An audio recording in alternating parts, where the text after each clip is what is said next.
Assalamualaikum warahmatullahi wabarakatuh. Alhamdulillahirabbil alamin. Wassalatu wassalamu ala sayyidina Muhammadin wa ala alihi wa sahbihi ajmain.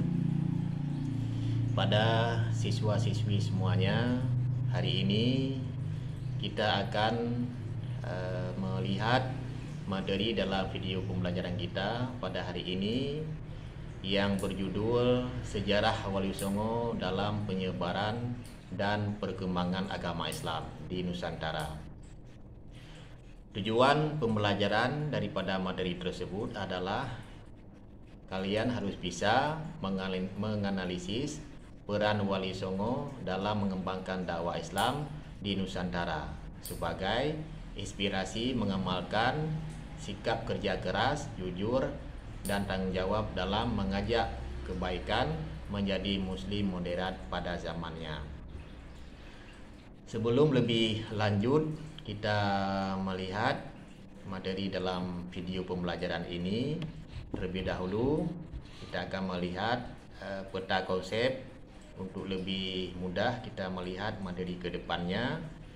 Yang pertama adalah sejarah Wali Songo. Jadi sejarah Wali Songo ini menyangkut dengan kiprah Wali Songo dalam penyebaran Islam, kemudian strategi dakwah daripada Wali Songo. Nah, Wali Songo adalah ataupun Wali Sanga yang dikenal sebagai penyebar agama Islam di tanah Jawa pada abad ke-14.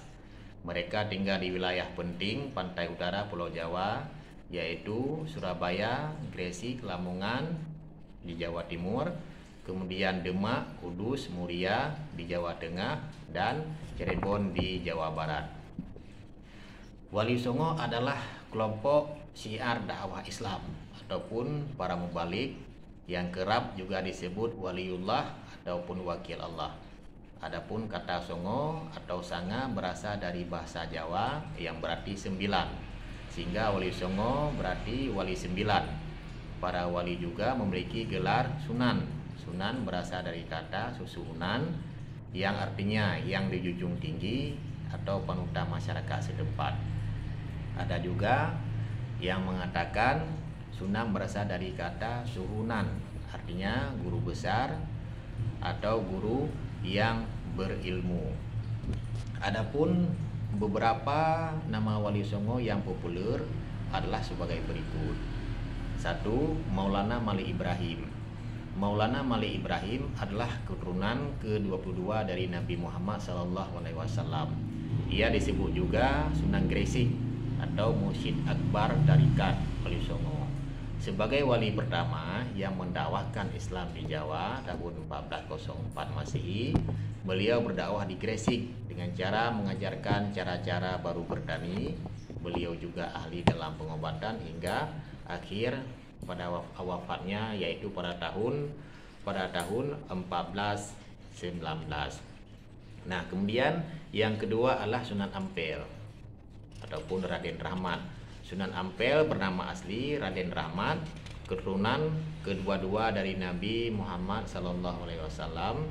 Beliau adalah anak dari Maulana Malik Ibrahim dari seorang putri Campa, Dewi Condrowulan, binti Raja Campa dari dinasti Ming.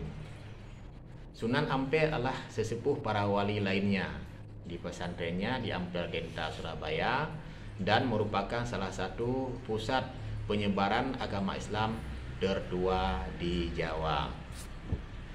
Kemudian yang ketiga adalah Sunan Giri ataupun Raden Paku. Sunan Giri atau Raden Paku lahir pada tahun 1412 Masehi. Ia memerintah kerajaan Giri kurang lebih 20 tahun. Sewaktu memerintah Giri Kraton, beliau bergelar Prabu Satmata. Pengaruh Sunan Giri sangat besar terhadap kerajaan Islam di Jawa maupun di luar Jawa. Sebagai buktinya adalah adanya kebiasaan bahwa apabila seorang hendak dinobatkan menjadi raja haruslah mendapat pengesahan dari Sunan Giri. 4. Sunan Bonang atau Makdum Ibrahim. Sunan Bonang adalah putra Sunan Ampel dan merupakan keturunan ke-23 dari Nabi Muhammad SAW. Sunan Bonang banyak berdakwah dengan kesenian, yaitu berupa seperangkat gamelan yang disebut bonang untuk menarik penduduk Jawa agar memeluk agama Islam. Beliau seorang wali yang mempunyai cita rasa yang tinggi serta piawai dalam memainkan alat musik, juga menciptakan karya sastra yang disebut suluk. 5. Sunan Derajat ataupun Raden Kosim. Sunan Derajat adalah putra Sunan Ampel dan merupakan keturunan ke-23 dari Nabi Muhammad SAW. Sunan Derajat terkenal dengan kegiatan sosialnya. Dialah wali yang memelopori penyantunan anak yatim dan orang-orang sakit. Beliau mempergunakan kesenian gending pungkur, kesenian rakyat sebagai media dakwah dan mendirikan pesantren di Desa Derajat, Lamongan. Yang keenam adalah Sunan Kudus atau Ja'far Shadiq. Sunan Kudus adalah keturunan ke-24 dari Nabi Muhammad SAW. Nama asli beliau adalah Ja'far As-Shadiq. Sebagai seorang wali, Sunan Kudus memiliki peran yang besar dalam pemerintahan Kesultanan Demak, yaitu beliau sebagai panglima perang, penasihat Sultan Demak, mursyid tarikah dan hakim peralihan negara. Ia banyak berdakwah di kalangan kaum penguasa dan priai. Salah satu peninggalannya yang terkenal adalah Masjid Menara Kudus yang arsitekturnya bergaya campuran Hindu dan Islam. Ketujuh, Sunan Kalijaga ataupun Raden Said. Sunan Kalijaga bernama asli Raden Said, putra Adipati Tuban, Tumenggung Wilatikta. Ia adalah murid daripada Sunan Bonang.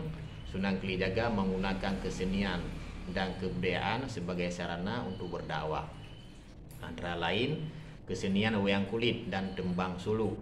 Walaupun Sunan Kalijaga ini adalah seorang putra bangsawan, tetapi beliau lebih menyukai kehidupan bebas, bergaul dengan rakyat jelata atau segala lapisan masyarakat dengan kehidupannya yang sangat sederhana. 8. Sunan Muria ataupun Raden Umar Said. Sunan Muria adalah putra Sunan Kalijaga dari istrinya yang bernama Dewi Sarah binti Maulana Ishak. Dalam berdakwah sama halnya dengan ayahnya Sunan Kalijaga, yaitu beliau menggunakan cara halus, ibarat mengair ikan tidak sampai membuat air keruh. Itulah cara beliau dalam berdakwah dengan penuh pendekatan yang sangat halus, yang sangat santun, menghargai setiap perbedaan budaya, adat istiadat daripada masyarakat, sehingga beliau sangat dekat dengan masyarakat pada saat itu dalam menyiarkan agama Islam di Gunung Muria. 9. Sunan Gunung Jati ataupun Syarif Hidayatullah.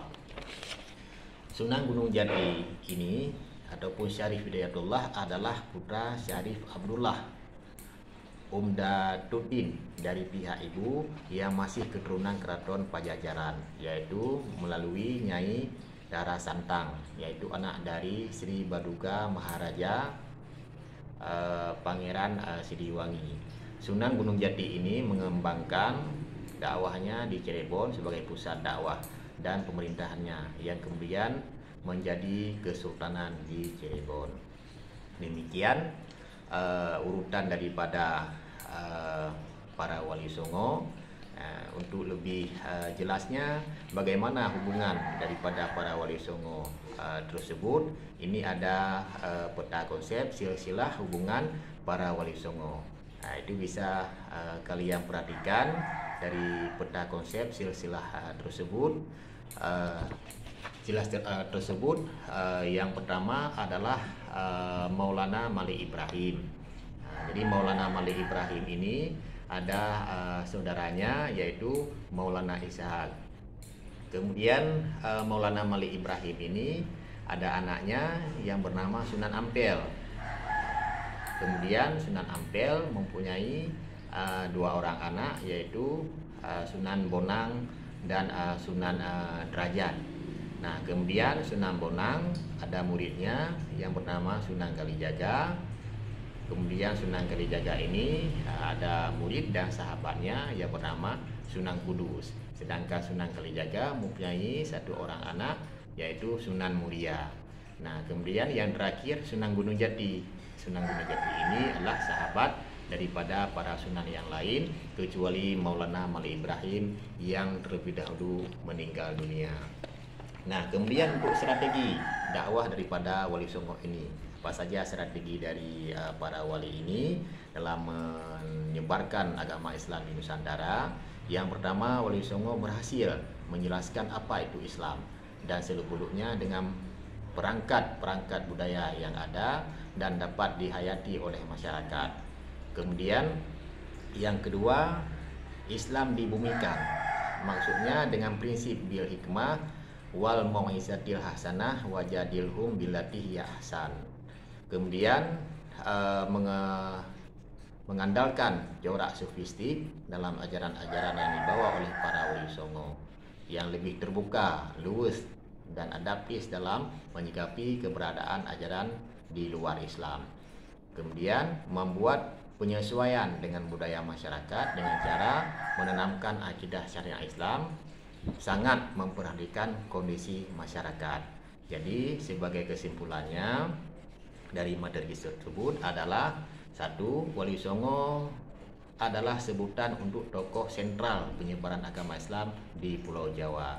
Dua, Wali Songo berjumlah 9 orang, yaitu Maulana Malik Ibrahim, Sunan Ampel, Sunan Bonang, Sunan Derajat, Sunan Kudus, Sunan Giri, Sunan Kalijaga, Sunan Muria, dan Sunan Gunung Jati.